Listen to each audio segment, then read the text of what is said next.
Blanche-Neige 2025, tout le monde déteste ce film.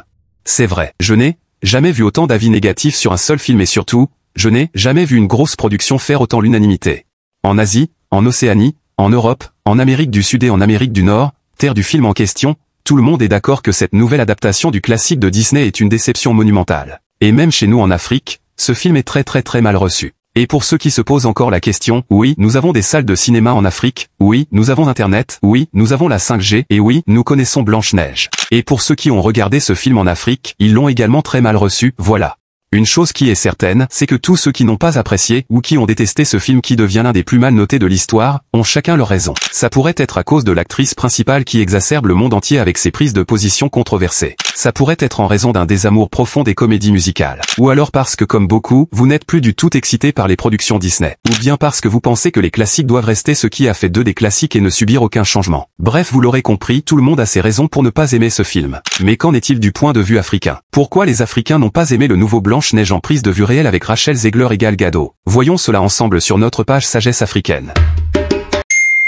Nous ne reviendrons pas faire de longues remarques sur les costumes et les coiffures des personnages, ou sur les chansons qui ont complètement été modifiées, ni encore sur le fait que Blanche-Neige dans ce film est certainement moins attirante que sa méchante marâtre. Vous avez déjà sans doute entendu ces remarques sur d'autres chaînes. Ici, ce sur quoi nous allons nous intéresser, c'est le point de vue africain. Évidemment, la première raison, celle qui a chamboulé tout le monde. Je parle ici de la modification de l'histoire originale. Blanche-Neige est un conte traditionnel européen très ancien, un conte qui nous vient plus précisément d'Allemagne. En d'autres termes, c'est un conte que les Allemands racontaient à leurs enfants il y a fort longtemps, un peu comme Hansel et Gretel ou le petit chaperon rouge. Le conte Blanche-Neige a été popularisé par les frères Grimm au début du 19e siècle, version qui s'est par la suite très popularisée. Le producteur américain Walt Disney récupère le conte en 1927 pour l'adapter au cinéma, Blanche-Neige et les 7 nains, qui sera officiellement le premier long métrage d'animation de l'histoire de Disney. Ce film marquera le grand lancement des studios Disney que nous connaissons aujourd'hui. Et le personnage de Blanche-Neige deviendra en quelque sorte, avec Mickey Mouse, le chouchou de Walt Disney. C'est donc l'histoire d'une princesse qui perd sa mère et dont le père, le roi, prend une nouvelle épouse qui en prenant de l'âge, n'apprécie pas son vieillissement et devient jalouse de la beauté éblouissante de sa belle-fille. Elle tient donc à se débarrasser de celle-ci pour s'assurer de demeurer la plus belle du royaume. Par la suite, la jeune Blanche-Neige rêve de bonheur, elle exprime ses sentiments par le chant et se lie d'amitié avec des animaux de petite taille avant de tomber sous le charme d'un prince, au premier regard, qui vient la sauver. Jusqu'à présent, c'était en quelque sorte cela l'histoire. Et beaucoup depuis ce temps sont attachés à Blanche-Neige dans cette forme classique, même en Afrique. Et les réinterprétations modernes qui modifient trop l'histoire déçoivent ceux qui préfèrent les versions traditionnelles, comme faire de Blanche-Neige un leader indépendant et fort qui n'a plus besoin d'un prince, ou changer l'apparence physique des personnages. Le conte de Blanche-Neige aborde les représentations de la puberté, de l'humilité et de la patience, ainsi que la vanité liée à la beauté, et tout ce qui est éphémère. Mais ne l'oublions pas, Blanche-Neige c'est aussi une histoire d'amour.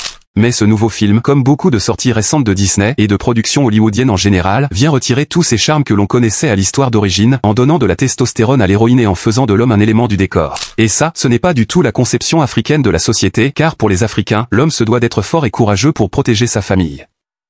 L'agenda de Disney. Comme nous le disions tantôt, beaucoup reprochent au studio Disney de vouloir imposer une vision trop woke dans ses films, c'est-à-dire une vision trop axée sur la justice sociale, l'inclusivité, etc. Et il ne s'agit pas uniquement de Disney. La majorité des productions américaines tentent de nous imposer une vision du monde qui est la leur, mais qui n'est pas forcément au goût de tout le monde, et qui n'embrasse pas forcément toutes les cultures. C'est la raison pour laquelle ces films sont pour la plupart sanctionnés dans les pays arabes et asiatiques, car ils ont leur culture qui n'est pas forcément celle de l'Occident, et ne voient donc pas obligatoirement ces tendances comme un progrès. Et en Afrique, c'est pareil. La culture africaine a ses codes, sa philosophie, ses aspirations et ses interdits. Et donc, une fois que quelque chose sort de ces canons, ça devient un problème, comme cela peut être le cas pour toute culture qui se respecte et qui ne veut pas se perdre, ou qui ne considère pas absolument positif ce qu'on essaie de lui imposer. La majorité des films et des séries aujourd'hui semblent respecter le même agenda, on réduit la capacité des hommes pour augmenter celle des femmes. On crée ou édite des héroïnes qui, semble-t-il, n'ont pas besoin d'hommes dans leur vie et peuvent donc tout faire toutes seules comme des hommes, parfois mieux que les hommes. Des femmes qui peuvent toutes seules élever entièrement leurs enfants sans les hommes. Pourtant dans la philosophie africaine, le père et la mère n'apportent pas les mêmes éléments à l'éducation de l'enfant, raison pour laquelle ils doivent être deux pour se compléter. Ne parlons pas des orientations sexuelles, de la dépravation des mœurs, et tout le reste. Et Disney semble très bien se prêter à ce jeu. Du coup, beaucoup d'Africains aujourd'hui ne sont plus du tout emballés quand on annonce de nouveaux films Disney, parce qu'on sait déjà pratiquement ce que cela va essayer de vendre. Et cet agenda est parfois perçu comme forcé ou hypocrite, comme le choix d'une actrice de couleur pour incarner un personnage blanc, même en Afrique, ça passe très mal. Car en plus de dénaturer l'histoire, l'on se demande par exemple, s'il ne serait pas plus intéressant de créer un nouveau conte mettant en avant une héroïne latino, africaine, asiatique, etc.,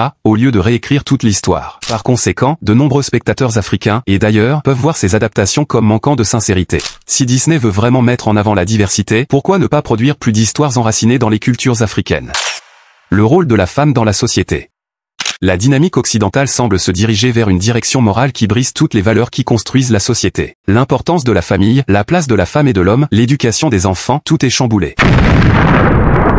Mais dans la philosophie africaine, la famille est une notion sacrée, elle est au cœur même de la tradition de la plupart des sociétés en Afrique. Si pour certains, parler du rôle de la femme et de l'homme c'est aller à l'encontre du féminisme, alors, oui, le féminisme en Afrique n'est pas vu de la même manière qu'ailleurs. Non pas que les Africains ont quelque chose contre les femmes fortes, la preuve est que contrairement à Wonder Woman et ses Amazones, l'histoire de l'Afrique a connu de réelles femmes guerrières, comme l'armée des femmes au Dahomey qui sont présentées dans le film Woman King, ou encore les guerrières zoulous en Afrique australe. Et de nombreuses femmes ont joué le rôle de militaires ou de stratèges aux côtés des rois africains. De plus, la femme africaine est naturellement reconnue pour sa force et sa beauté. Les Africains aiment les femmes fortes. Le problème avec le film Blanche-Neige, ou avec le féminisme exagéré en général, n'est donc pas dans le fait que le nouveau personnage veuille être fort et indépendant. La séparation intervient plutôt dans l'ensemble des valeurs qu'elle essaie de véhiculer, une femme qui n'a pas besoin d'hommes ni des autres pour s'en sortir. Notre philosophie véhicule l'idée de l'entraide comme élément essentiel de la construction d'une société équilibrée. Et cette idée est bien représentée dans le film original. Blanche-Neige est dans une quête, elle a un objectif à atteindre, et parce que l'humanité a ses limites, elle a besoin des autres pour y parvenir. Par ailleurs, comme nous l'avons évoqué dans les précédentes vidéos sur le rôle des deux parents dans l'éducation des enfants, et sur la valeur de la femme dans la société africaine, vidéo que vous pouvez retrouver sur notre chaîne, lien en description. La femme a naturellement besoin de l'homme et l'homme a naturellement besoin de la femme. Ils sont tous deux les faces d'une même pièce, le yin et le yang, ils se complètent. Dieu a confié à la femme des pouvoirs que l'homme n'a pas, et vice-versa, et pour avancer dans l'équilibre, les deux doivent se rejoindre et se compléter pour préserver notre société dans l'harmonie. Car dans la philosophie africaine, tout est question d'harmonie. Rachel Zegler et Disney ne peuvent donc pas venir nous dire aujourd'hui que ces concepts sont dépassés, alors qu'ils sont les mêmes qui ont fait le succès de l'œuvre de Walt Disney, œuvre à laquelle personne ne devait toucher. Surtout quand on sait que la même actrice, Rachel Zegler, a interprété Juliette dans la pièce théâtrale Roméo et Juliette, à Broadway.